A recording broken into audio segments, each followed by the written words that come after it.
कहते हैं नदी किनारे रूखड़ा जब तब होए विनाश। जिस नदी पर भरोसा करके किनारे में खड़ा है पाकिस्तान रूपी पेड़, वह कभी न कभी तो कट के उसी नदी में जाना ही था। अब वैसा होने भी लगा है। पाकिस्तान की कंगाली में आटा गीला कर दिया है चीन ने अब साफ साफ शब्दों में पाकिस्तान से कहा है कि उसे ज्यादा पैसा चाहिए, और वो भी उस कंगाल पाकिस्तान से जो इस वक्त खुद समस्याओं में उलझा हुआ है। सीपेक प्रोजेक्ट को लेकर चीन ने अब बड़ी मांग रख दी है। वहीं अब फ्रांस ने कट्टरपंथियों के खिलाफ ले लिया है बड़ा फैसला। एमेनुएल मैक्रोन ने नीस में हुई घटना पर कहा है कि उनका देश किसी भी तरह से डरेगा नहीं, ऊपर भेजने का निर्णय भी सुना दिया है। चीन में जिनपिंग ने कुछ ऐसा कर दिया है जिसके बाद कई तरह की अटकलें हो गई हैं तेज। तो चीन के राष्ट्रपति के नए फैसले ने बड़े संदेह को जन्म दे दिया है। क्या अब चीन में पूरी तरीके से तानाशाही लागू हो जाएगी? जिनपिंग ने नया कानून बनाने की सोची है। अपने विरोधियों के लिए कोई जगह नहीं है। 2035 तक आखिर जिनपिंग क्या करना चाहता है?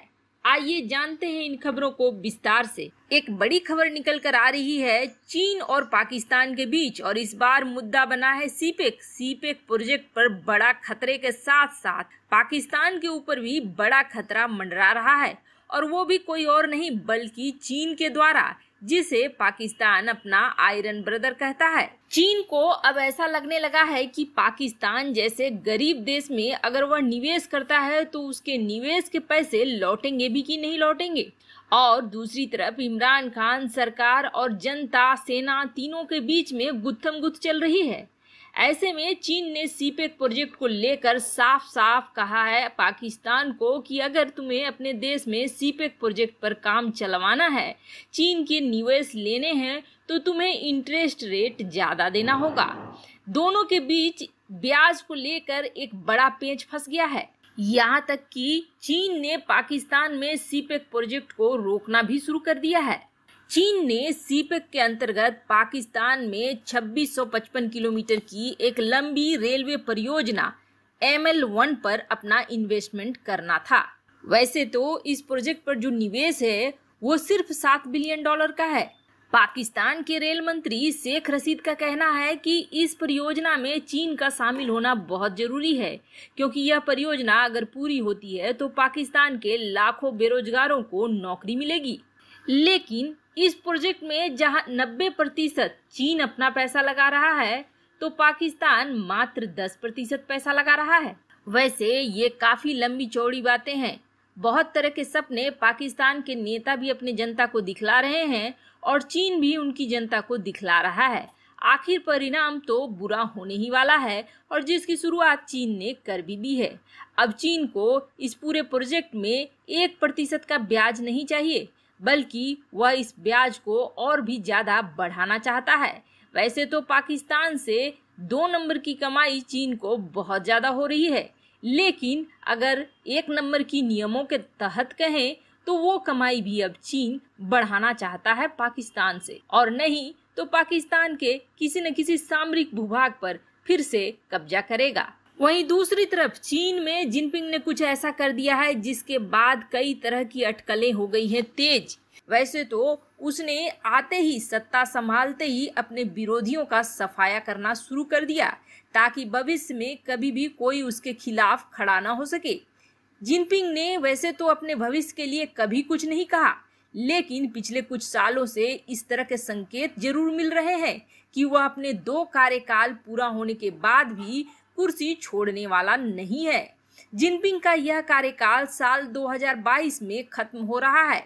इन संकेतों में से एक साल 1982 में डेंग जियोपिंग द्वारा एक नियम बनाया गया था कि उसके अनुसार चीन में सत्ता पर 2 से अधिक कार्यकाल के लिए कोई भी राष्ट्रपति नहीं बनेगा। उसने यह सोचा था कि सत्ता निरंकुश न हो जाए, तानाशाह न हो जाए, लेकिन जैसे ही जिनपिंग सत्ता पर आया उसने सबसे पहले इस नियम को ही हटा दिया, और अब यह विजन लाकर चीन में जिनपिंग यह दिखलाना चाह रहा है कि उसे पूरी जिंदगी कोई सत्ता से हटा नहीं सकता है। चीन की राजनीति के जानकार दक्षिण चीन सागर, हांगकांग, ताइवान और भारत के साथ सीमा पर उसकी आक्रामकता को जिनपिंग की महाशक्ति बनने की महत्वाकांक्षा से जोड़कर देख रहे हैं।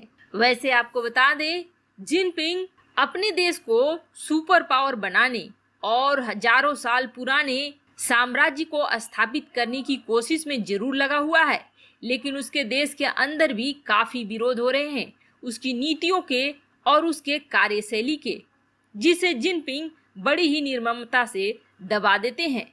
चीन की कम्युनिस्ट पार्टी के अधिवेशन में राष्ट्रपति शी जिनपिंग ने उस योजना पर हस्ताक्षर किया है जिसमें वह चीन को और भी आधुनिक बनाते हुए देश के घरेलू खर्चे और टेक्नोलॉजी की निर्भरता पर मजबूती देने के लिए विकास करने के लिए एक विजन की रूपरेखा रखी, और वो भी 2035 तक की। इस कदम से अब यह चर्चा होने लगी है कि क्या जिनपिंग पूरे जीवन में चीन का राष्ट्रपति बना रहने का सोच रहा है।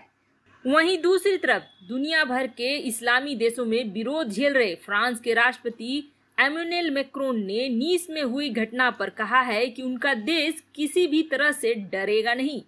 देश के तटवर्ती नगर नीस के नात्रे दाम चर्च के सामने खड़े होकर उन्होंने यह बात कही।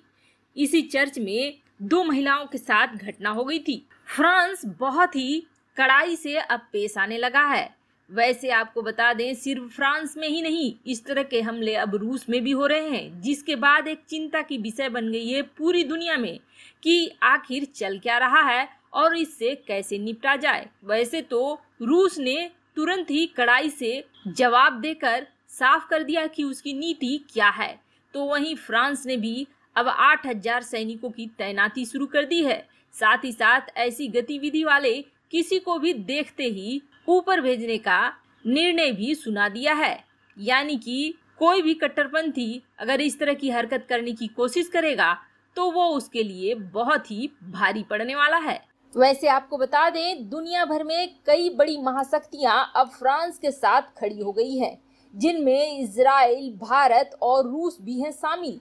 रूस ने जहां अपने देश में भी नियम कड़े कर दिए हैं, तो वहीं भारत ने खुले शब्दों में फ्रांस को अपना समर्थन दिया है और कहा है कि फ्रांस में जो इस तरह की घटनाएं हो रही हैं वो बहुत ही निंदनीय है और भारत फ्रांस के साथ इस लड़ाई में खड़ा है, जिसके लिए फ्रांस ने भारत का आभार भी जता दिया है।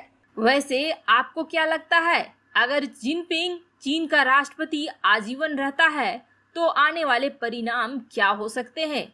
कमेंट कर अपनी राय जरूर बताएं। जल्द मिलते हैं अगले वीडियो में नई खबर के साथ। चैनल पर अगर नए हैं तो चैनल को जरूर सब्सक्राइब करें, वीडियो को लाइक और शेयर करना न भूलें।